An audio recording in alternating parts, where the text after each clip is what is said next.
Darah merupakan unit fungsional seluler pada manusia yang berperan untuk membantu proses fisiologis dalam tubuh. Fungsi darah yaitu mengangkut zat makanan dan oksigen ke seluruh tubuh, mengangkut sisa-sisa metabolisme ke organ yang berfungsi untuk pembuangan, mempertahankan tubuh dari serangan bibit penyakit, mengedarkan hormon-hormon untuk membantu proses fisiologis, menjaga stabilitas suhu tubuh, menjaga kesetimbangan asam basa jaringan tubuh untuk menghindari kerusakan, serta mencegah pendarahan. Sifat umum darah utuh yaitu 8% dari fraksi berat badan, volume darah pada perempuan yaitu 4-5 liter, sedangkan volume darah pada laki-laki 5-6 liter. Suhu darah yaitu 38 derajat Celcius, viskositas darah utuh yaitu 4,5 sampai 5,5 dan plasma yaitu 2,0. Osmolaritas yaitu 280 sampai 300 mili/osmolaritas per liter. Rata-rata salinitas terutama NaCl yaitu 0,85%. Hemoglobin pada perempuan yaitu 12-16 gram per 100 ml, sedangkan pada laki-laki 13-18 gram per 100 ml. Jumlah sel darah merah pada perempuan yaitu 4,8 juta per mikroliter, pada laki-laki 5,4 juta per mikroliter. Jumlah trombosit yaitu 130.000 sampai 360.000 per mikroliter. Total sel darah putih yaitu 4.000 sampai 11.000 per mikroliter. Secara umum, darah digolongkan dalam dua komponen, yaitu plasma darah sebanyak 55% dan sel-sel darah sebanyak 45%. Nah, kemudian kita akan membahas tentang komposisi darah. Pada berat badan seseorang, darah utuhnya itu terdapat 8%, sedangkan cairan dan jaringan lainnya yaitu 92%. Di dalam 8% volume darah itu, terbagi lagi menjadi 55% plasma darah dan 45% elemen yang terbentuk. Kemudian pada plasma darah terdapat 7% protein, yang terbagi lagi menjadi 54% albumin, 38% globulin, 7% fibrinogen, dan 1% zat yang lainnya. Kemudian pada plasma juga terdapat 91,5% air dan 1,5% zat terlarut lainnya, seperti elektrolit, nutrisi, gas, zat pengatur, vitamin, dan produk limbah.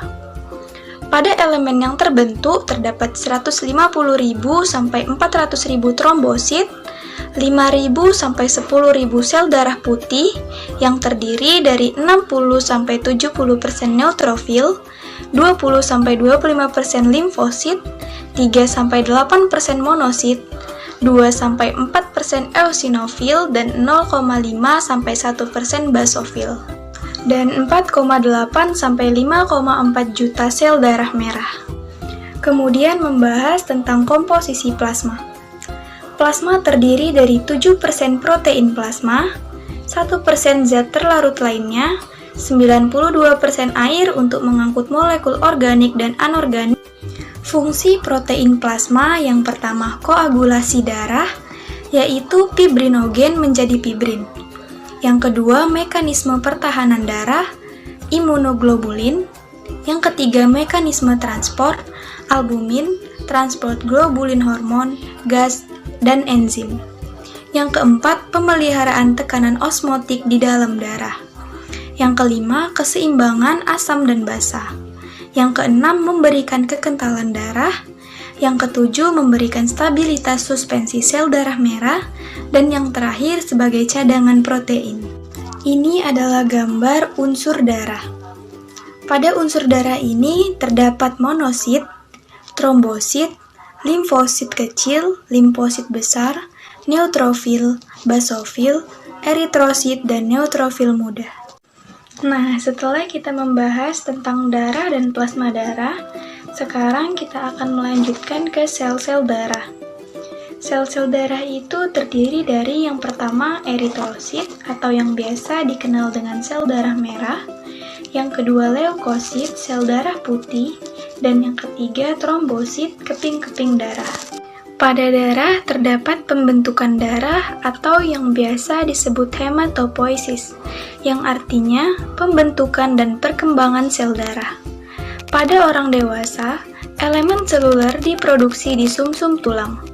Beberapa sel darah putih diproduksi di jaringan limfatik dan sumsum tulang. Sel darah membutuhkan nutrisi tertentu untuk terbentuk dengan baik. Contohnya termasuk besi, asam folat, dan vitamin B12. Semua sel darah yang terbentuk datang dari sel punca hematopoietik. Sel-sel ini bisa menjadi sel darah apa saja. Pembentukan sel darah itu yang pertama eritropoiesis atau pembentukan sel darah merah eritrosit. Yang kedua leukopoiesis, pembentukan sel darah putih atau leukosit. Dan yang ketiga trombopoiesis, pembentukan keping darah atau trombosit. Yang pertama kita membahas tentang sel darah merah atau eritrosit. Eritrosit terdiri dari dua kata, yaitu eritros atau merah dan kitos yang artinya ruang sel. Warna merah pada sel dikarenakan adanya unsur hem yang lebih dikenal dengan kata hemoglobin atau Hb. Eritrosit itu fungsinya mengangkut zat makanan, oksigen, dan zat sisa metabolisme. Eritrosit atau sel darah merah ini tidak memiliki inti dan dipenuhi oleh protein hemoglobin pembawa O2. Dalam keadaan normal, sel-sel darah merah ini tidak pernah meninggalkan sistem sirkulasi. Seperti kebanyakan sel darah mamalia, eritrosit manusia yang tertahan dalam suatu medium isotonik merupakan cakram bikonvak yang fleksibel. Bentuk bikonvak memberikan rasio yang lebih besar untuk luas permukaan terhadap volume dan mempermudah pertukaran gas. Plasma lema eritrosit terdiri yaitu sekitar 40% lipid, 10% karbohidrat, dan 50% protein. Sebagian besar protein merupakan protein integral membran termasuk kanal ion, pengangkut anion yang disebut protein BN3, dan glikoforin A. Fungsi sel darah merah yang pertama transportasi oksigen dari paru-paru ke jaringan atau yang disebut oksihemoglobin. Yang kedua, mengangkut karbon dioksida dari jaringan ke paru-paru atau yang disebut karboksihemoglobin. Dan yang ketiga, hemoglobin bertindak sebagai buffer dan mengatur konsentrasi ion hidrogen atau keseimbangan asam basa. Yang keempat, membawa antigen golongan darah dan faktor Rh. Sel darah yang kedua yaitu sel darah putih atau leukosit. Terdapat fagositosis dalam leukosit yang berfungsi untuk memakan terutama bakteri, virus, parasit, dan lainnya. Juga terdapat diapedesis yang dapat keluar masuk jaringan dan pembuluh darah atau neutrofil. Pada suatu proses yang disebut diapedesis, leukosit cepat membentuk jaluran ke dalam celah antar sel baru, berimigrasi keluar dan venula ke dalam ruang jaringan sekitar dan langsung mengarah ke sel bakteri. Penarikan neutrofil ke bakteri melibatkan mediator kimiawi pada suatu proses kemotaksis yang menyebabkan leukosit berkumpul dengan cepat di daerah yang membutuhkan kerja pertahanannya. Jumlah leukosit dalam darah bervariasi sesuai umur, jenis kelamin, dan keadaan fisiologis. Pada orang dewasa terdapat sekitar 6.000 sampai 10.000 leukosit per mikroliter darah. Sesuai jenis granul dalam sitoplasma dan bentuk intinya, leukosit terbagi menjadi dua kelompok. Yang pertama granulosit polimorfonuklear dan agranulosit mononuklear. Granulosit dan agranulosit berbentuk sferis saat kedua sel tersebut berada di dalam plasma darah, tetapi menjadi amoeboid setelah keluar dari pembuluh darah dan memasuki jaringan.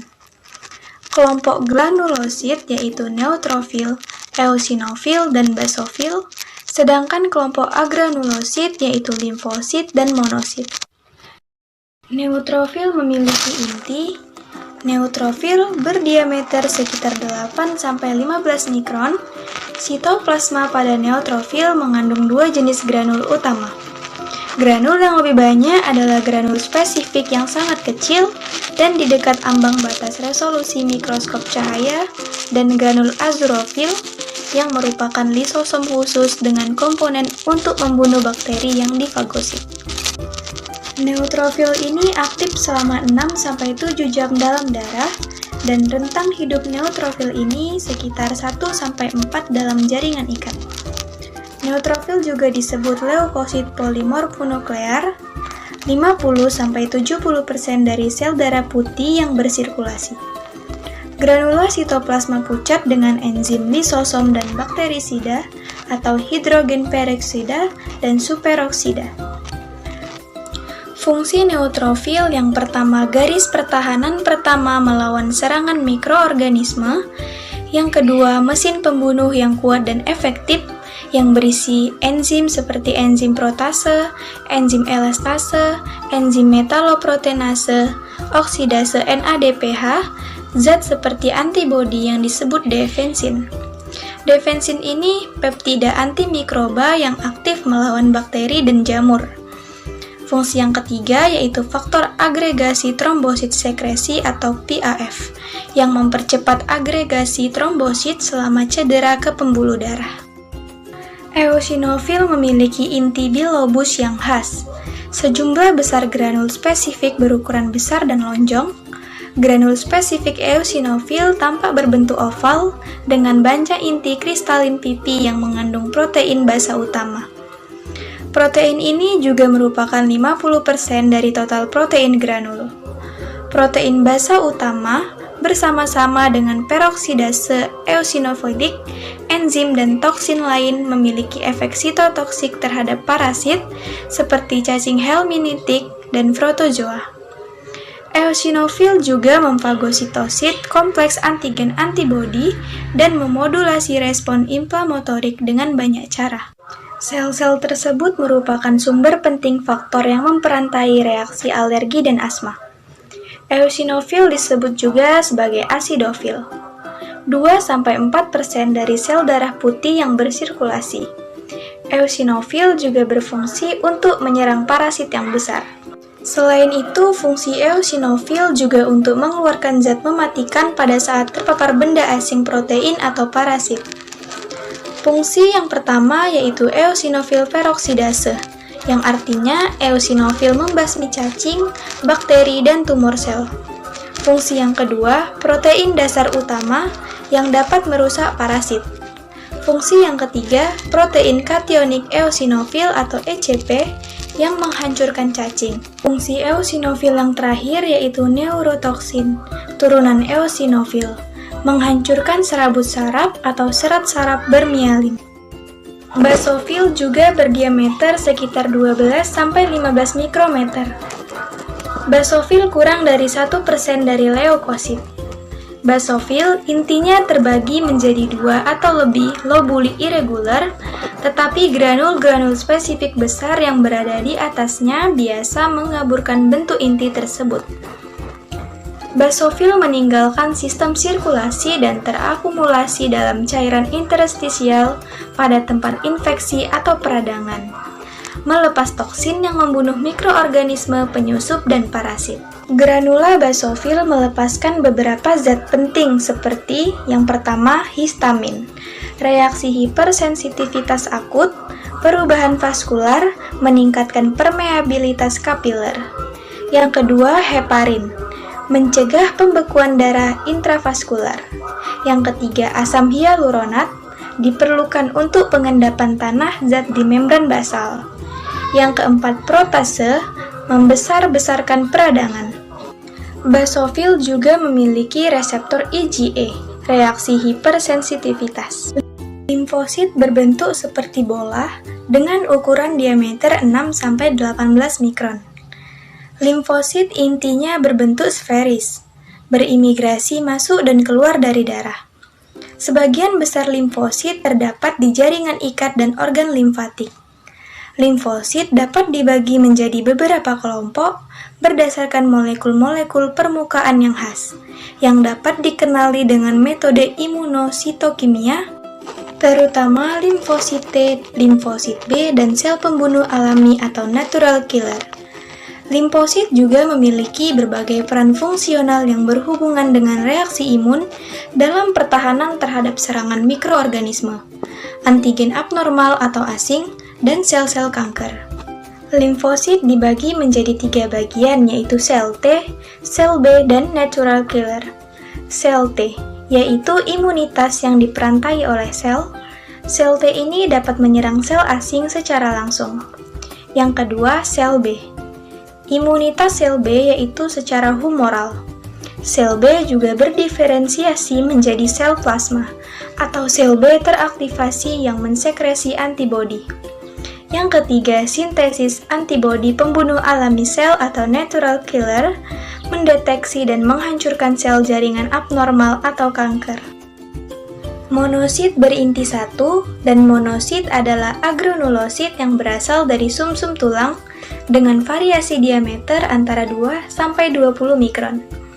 Monosit memiliki inti yang besar, terletak agak eksentris dan dapat berbentuk lonjong, berbentuk ginjal, atau berbentuk seperti huruf U.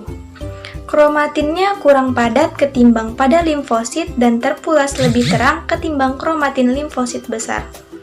Sitoplasma pada monosit bersifat basofilik dan sering mengandung granul azurofilik yang sangat halus atau risosom. Granul ini tersebar di seluruh sitoplasma. Monosit darah merupakan sel prekursor dari sistem fagosit mononuklear.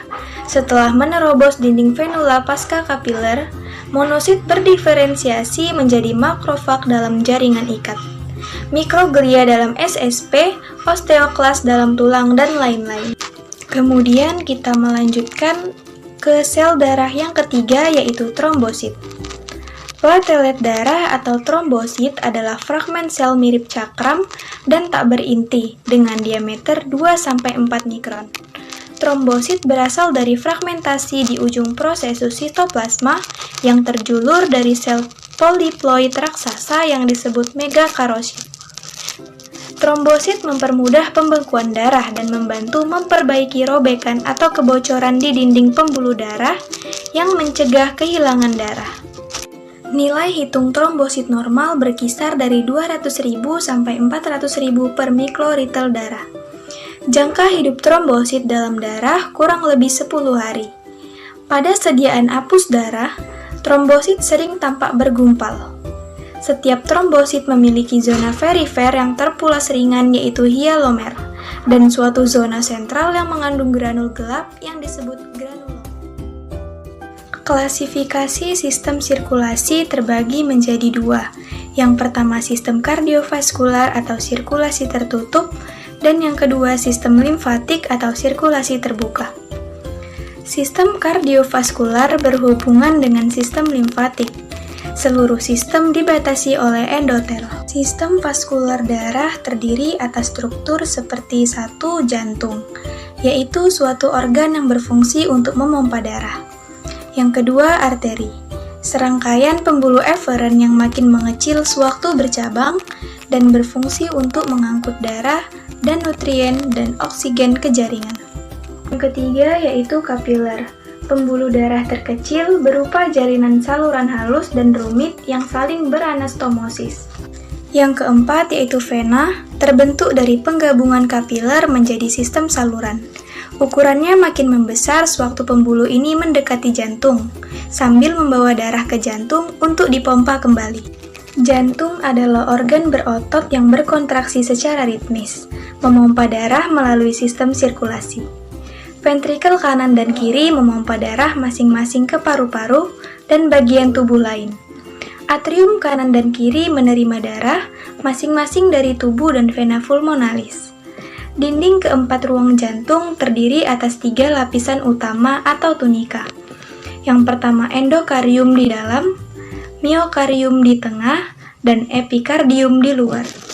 Katup jantung terdiri atas 4 bagian. Yang pertama katup arterioventrikular kanan atau katup tricuspidalis antara antrium dan ventrikel kanan. Yang kedua, katup atrioventrikular kiri atau katup bicuspidalis antara antrium dan ventrikel kiri. Yang ketiga, katup semilunaris apulmonalis. Yang keempat, katup semilunaris aorta. Ada 3 jenis pembuluh darah seperti yang ditunjukkan pada gambar bagian ini. Pembuluh darah arteri membawa darah keluar dari jantung. Pembuluh darah vena membawa darah kembali ke jantung, dan pembuluh darah kapiler membawa darah ke jantung dan dari seluruh tubuh. Pada bagian ini terdapat perbedaan antara ketiga pembuluh darah. Pada pembuluh darah arteri, dinding luarnya tebal, lapisan otot dalam yang tebal dan serat elastis, dan tabung tengah sempit atau yang biasa disebut lumen. Pada pembuluh darah vena, dinding luarnya tipis, lapisan otot dalam yang tipis dan serat elastis. Lumen pada pembuluh pena, tabung tengahnya lebar. Sedangkan pada pembuluh kapiler, dinding hanya satu sel tebal. Dinding pembuluh darah besar mengandung 3 komponen struktural dasar, yaitu selapis endotel gepeng, otot polos, dan jaringan ikat dengan elemen elastis selain kolagen. Jaringan dinding pada pembuluh darah yang pertama yaitu endotel. Endotel merupakan suatu tipe khusus yang bekerja sebagai suatu semi-permeabel di antara kedua kompartemen internal, yaitu plasma darah dan cairan jaringan interstisial. Endotel sangat berdiferensiasi untuk memperantai dan memantau secara aktif pertukaran dua arah molekul. Sel endotel melakukan sejumlah fungsi, termasuk produksi faktor vasoaktif yang mempengaruhi tonus vaskular, seperti nitrogen oksida, endotelin, dan agen vasokonstriktif, dan konversi angiostensin 1 menjadi angiostensin 2. Yang kedua yaitu sel atau serabut otot polos. Ini terdapat di dinding semua pembuluh yang lebih besar daripada kapiler dan tersusun secara heliks sebagai lapisan. Setiap sel otot diselubungi oleh suatu lamina eksternal dan berbagai zat eksternal lain yang kesemuanya dihasilkan sel-sel tersebut. Di arteriol dan arteri kecil, sel otot polos sering dihubungkan oleh taut celah yang berhubungan. Yang ketiga yaitu komponen jaringan ikat. Terdapat pada dinding vaskular dalam jumlah dan proporsi yang bervariasi berdasarkan kebutuhan fungsional setempat. Yang keempat yaitu serat kolagen. Ditemukan pada seluruh dinding, di lapisan subendotel di antara lapisan otot dan di lapisan luar. Yang kelima yaitu zat elastis, memberikan ketahanan agar dinding vaskular dapat teregang di bawah tekanan. Elastin banyak terdapat pada arteri besar, tempat serabut ini membentuk lamela paralel yang terdistribusi secara reguler di antara lapisan jaringan otot. Yang terakhir yaitu substansi dasar, membentuk suatu gel heterogen dalam ruang ekstrasel dinding yang berperan pada sifat fisis dinding dan mempengaruhi permeabilitas dan difusi zat melalui dinding tersebut. Pada substansi dasar ini, konsentrasi glikosaminoglikan lebih tinggi dalam arteri ketimbang dalam jaringan vena. Terdapat 3 lapisan pembuluh darah. Yang pertama yaitu tunika intima, memiliki suatu lapis sel endotel yang ditopang oleh selapis tipis subendotel jaringan ikat longgar, yang kadang-kadang jaringan ini mengandung sel otot polos. Pada arteri, intima dipisahkan dari tunika media oleh suatu lamina elastika intema, yaitu komponen terluar intima. Lamina ini yang terdiri atas elastin memiliki celah yang memungkinkan terjadinya difusi zat untuk memberikan nutrisi ke sel-sel bagian dalam dinding pembuluh, karena tekanan darah dan kontraksi pembuluh menghilang pada saat kematian. Lapisan yang kedua yaitu tunika media, yaitu lapisan tengah, terutama terdiri atas lapisan konsentris sel-sel otot polos yang tersusun secara berpilin. Di antara sel-sel otot polos, terdapat berbagai serat dan lamela elastin, serat retikular kolagen tipe 3, proteoglikan, dan glikoprotein, yang kesemuanya dihasilkan di sel-sel ini.